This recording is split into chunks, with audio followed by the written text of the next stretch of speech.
Assalamualaikum warahmatullahi wabarakatuh. Perkenalkan, nama saya Tisa Syatul Waidah, NIM 19 10 10 1039. Nah, di sini saya akan menjelaskan mengenai SDSS, Spatial Decision Support System, yang merupakan mata kuliah dari Sistem Informasi Perencanaan. Nah, untuk studi kasusnya yaitu sistem pendukung keputusan spasial berbasis web untuk memprediksi tingkat resiko produksi padi di Jawa Timur. Nah, untuk rumusan masalahnya, bagaimana sih perancangan sistem pendukung keputusan spasial berbasis web untuk memprediksi tingkat resiko produksi padi di Jawa Timur. Dan yang kedua yaitu bagaimana juga penerapan dari sistem pendukung keputusan spasial berbasis web untuk memprediksi tingkat resiko produksi padi di Jawa Timur. Untuk perancangan model komponen SPK ini ada 4. Yang pertama yaitu subsistem manajemen data, yang kedua ada subsistem manajemen model, yang ketiga ada subsistem analisis dan pemilihan model, dan yang keempat ada subsistem antar muka pengguna. Nah, untuk subsistem manajemen data ini terdiri dari data internal dan data eksternal. Nah, untuk data internal sendiri ini data yang disimpan dalam basis data, yaitu berupa data awal yang akan diolah. Nah, untuk sedangkan data eksternalnya itu merupakan data di luar basis data berupa konstanta model yang diperoleh dengan bantuan perangkat lunak statistika dan data spasial. Untuk yang kedua, subsistem manajemen model, itu ada 2 model yang akan digunakan, yaitu model regresi OLS dan model Copula. Nah, keduanya ini merupakan model statistika, jadi tergolong ke dalam model kuantitatif. Untuk yang ketiga, yaitu subsistem analisis dan pemilihan model, itu berupa analisis jalannya program dan pemilihan model yang sesuai untuk diimplementasikan pada data masing-masing kabupaten. Nah, subsistem ini berperan dalam menghubungkan antara data yang disimpan di dalam dengan basis data dengan model-model yang akan digunakan. Kemudian, subsistem memilih model yang tepat untuk diimplementasikan atau diterapkan pada data yang sesuai dengan kabupaten masing-masing. Dan yang keempat, yaitu subsistem antarmuka pengguna, itu berupa tampilan yang disediakan yang memungkinkan pengguna untuk berkomunikasi serta memerintah sistem pendukung keputusan. Kemudian perancangan data. Data ini didapatkan dari hasil penelitian sebelumnya berupa file-file Excel yang terdapat data untuk masing-masing kabupaten. Terdiri dari data nilai eigenregresi PCA, data GCM historis, data GCM skenario SRESA 1B dan SRESA 2, data curah hujan observasi, data luas panen observasi, dan data produktivitas padi.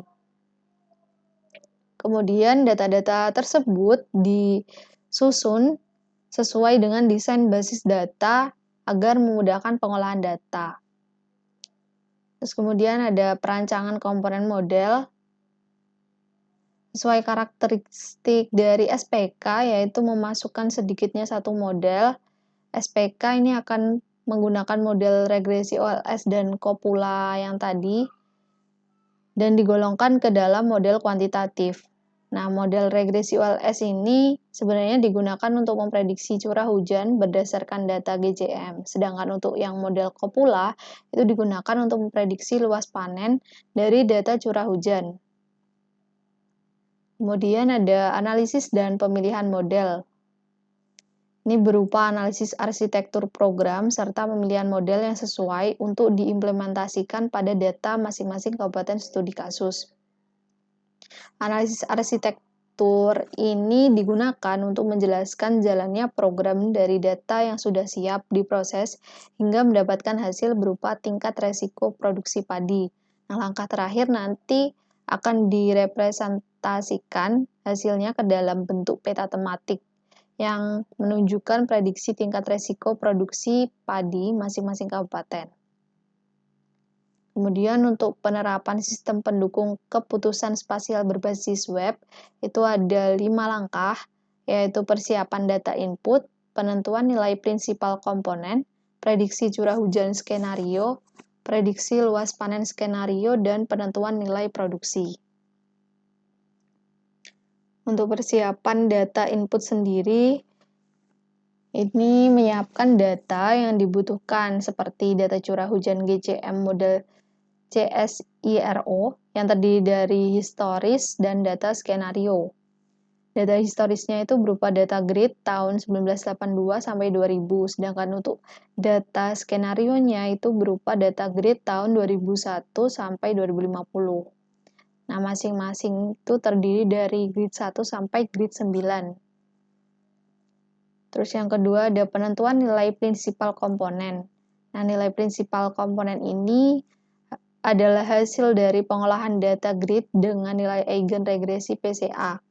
Nilai eigenregresi PCA berupa konstanta-konstanta yang diperoleh dari regresi PCA yang dilakukan oleh penelitian sebelumnya.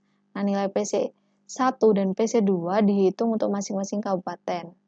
Tapi untuk Kabupaten Jember khususnya, nilai PC3 itu diperlukan juga. Terus yang ketiga ada prediksi curah hujan skenario. Nah, untuk memprediksi curah hujan skenario ini digunakan konstanta-konstanta regresi OLS. Diperoleh dari penelitian sebelumnya juga. Nah, jika nilai curah hujannya ini negatif, tapi tidak mungkin sih negatif, mereka pasti bernilai positif, karena kalau diperoleh data negatif, itu nilai curah hujan didefinisikan sebagai 0. Terus kemudian ada prediksi luas panen skenario. Tahap ini menggunakan model Coppola dan tahap yang paling penting dalam memprediksi resiko produksi. Terus kemudian kita akan bahas mengenai penentuan nilai produksi. Nilai produksinya dihitung dari data prediksi luas panen yang telah dihitung sebelumnya dengan data produktivitas padi yang berasal dari data awal. Tingkat resiko produksi padi dinyatakan dalam bentuk tabel yang diperoleh dari menu output sampai tingkat resiko. Nah, hasil analisis resiko produksi tadi menghasilkan banyaknya resiko produksi padi di masing-masing kabupaten. Selanjutnya, untuk tingkat resiko produksi yang diperoleh akan ditampilkan dalam bentuk peta tematik. Nah, untuk informasi yang ditampilkan pada peta tematik, ini merupakan produksi padi tahunan, rata-rata produksi tahunan, batas atas dan batas bawah interval keyakinan, serta tingkat resiko produksi. Untuk peta tematiknya sendiri menggunakan Google Map. Untuk kesimpulan, jadi dari pembahasan yang terkait tadi, SDSS atau yang biasa dikenal dengan Spatial Decision Support System yang merupakan sistem interaktif yang berbasis komputer dirancang agar pengguna atau sekelompok pengguna itu dapat memanfaatkan sebesar-besarnya dalam pengambilan keputusan. Terus yang kedua yaitu sistem pendukung keputusan itu dibuat intinya sistem pendukung keputusan itu telah berhasil memprediksi resiko produksi padi dari tahun 2011 hingga tahun 2050. Kemudian resiko produksi padi tadi dikelompokkan ke dalam 3 tingkatan resiko, yaitu resiko rendah, sedang, dan tinggi. Untuk data prediksi curah hujan juga berhasil diperoleh dengan model regresi OLS. Dari data prediksi curah hujan tersebut diperoleh prediksi luas panen dengan menggunakan model Coppola. Dari data prediksi luas panen diperoleh prediksi produksi padi. Mungkin itu saja yang bisa saya sampaikan. Terima kasih. Wassalamualaikum warahmatullahi wabarakatuh.